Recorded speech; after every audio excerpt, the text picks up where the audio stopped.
Today, we're going to be starting the third segment of this course and chapter 5, which is about work and energy. Chapters 6 and 7 are also about energy, different aspects of energy, and so chapters 5, 6, and 7 all kind of go together.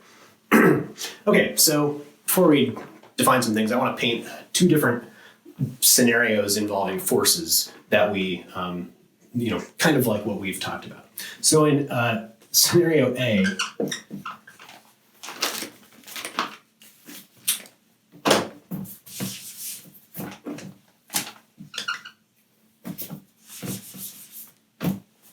I found a better pen.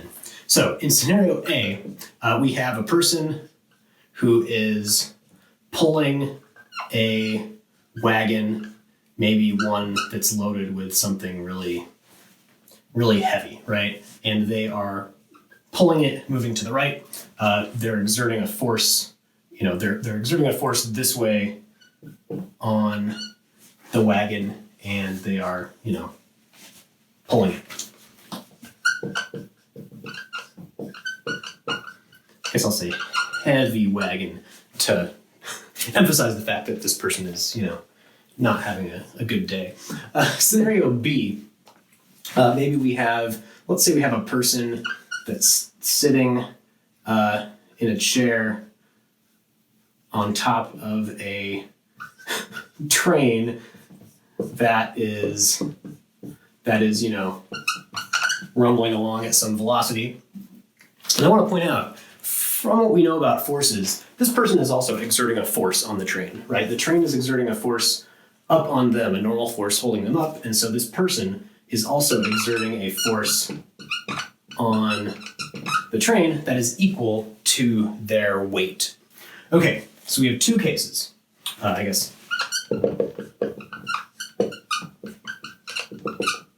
Go ahead and label that one. So we have two cases. Both involve people exerting forces on objects that are moving.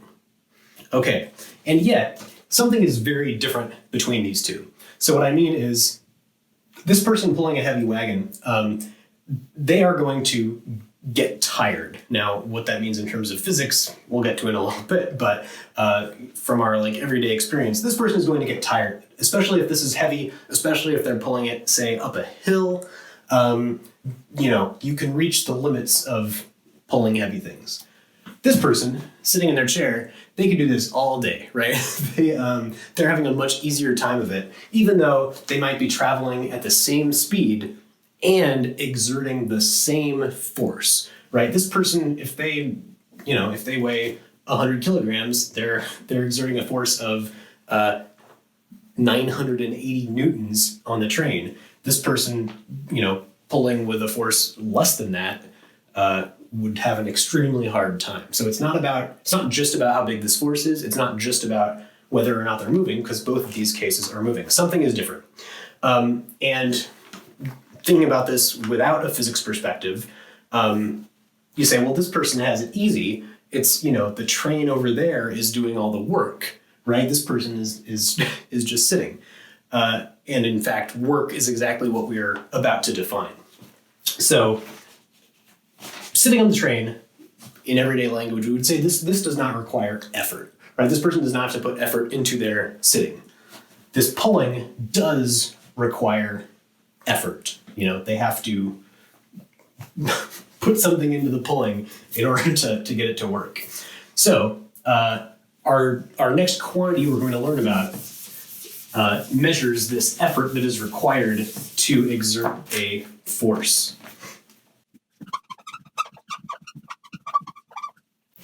So this new quantity is work. And we abbreviate it with a capital W. And we could guess some things already, though, it's going to take more work to exert large forces on things, right? It's easier to,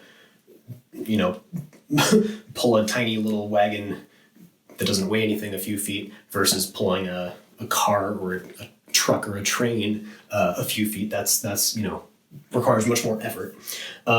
So it should get bigger as the force gets bigger, and it should also get bigger as we're pulling it more, right? The same force pulling for longer should also take more effort, right? Pulling the wagon 10 feet versus pulling the wagon a mile or whatever.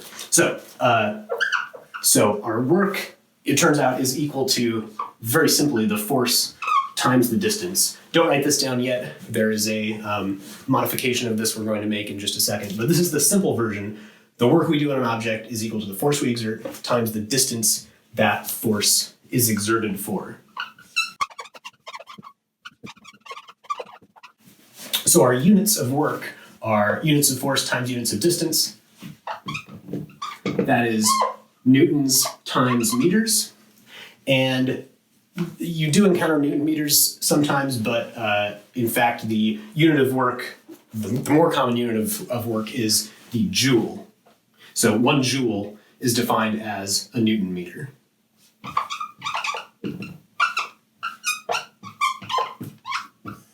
And joule is abbreviated capital J.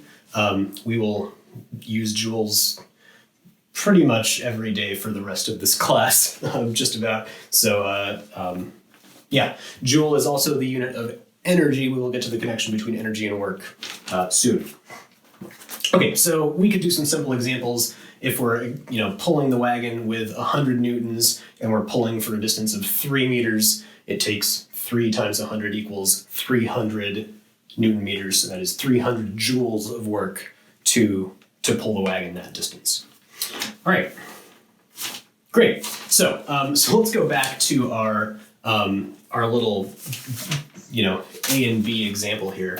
Now that we have some idea of what work is. Remember, this is not the final work equation yet. So in the case of the person pulling the wagon,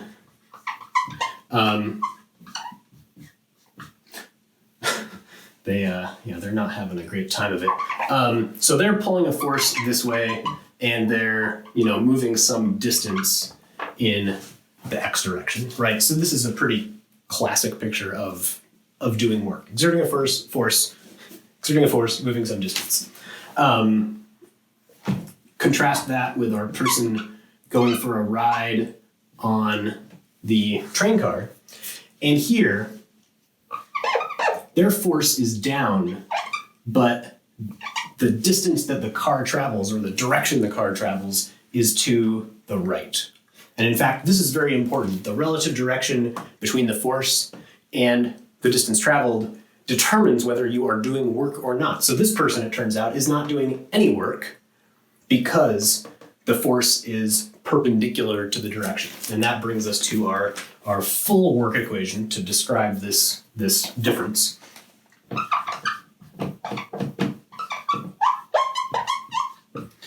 Our work is equal to f d cosine theta, where f is still the force, d is still the distance traveled, and theta is the angle between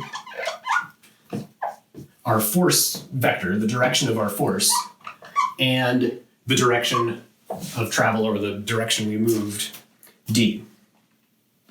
So on these, if f and d are in the same direction, then theta is equal to 0, and the work is just equal to fd cosine of 0, which is 1. So the work is just fd if they're going in the same direction. Here, the angle between f and d is 90 degrees. So they are perpendicular, and our work equals f times d times the cosine of 90 degrees, which is 0. So this is how this equation explains the difference between our two scenarios we started with. So as we'll see, any force has the potential to do work on an object, and that includes all the forces we learned about: springs, tension, gravity. These all can do work on objects, and we're going to be exploring how that work manifests in what's happening to the object next.